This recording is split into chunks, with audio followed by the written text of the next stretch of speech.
ගෙමුව එක්ක තරහවී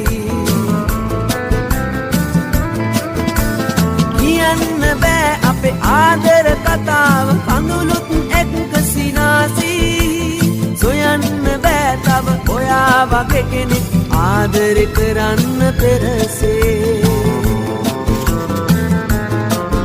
අපි වෙන වෙන තරමට කියනා දේවල් කොහොමද උහුලා ගන්නේ අපි වෙන වෙන තැනටම කටයුතු වෙනකොට කොහොමද බල බල ඉන්නේ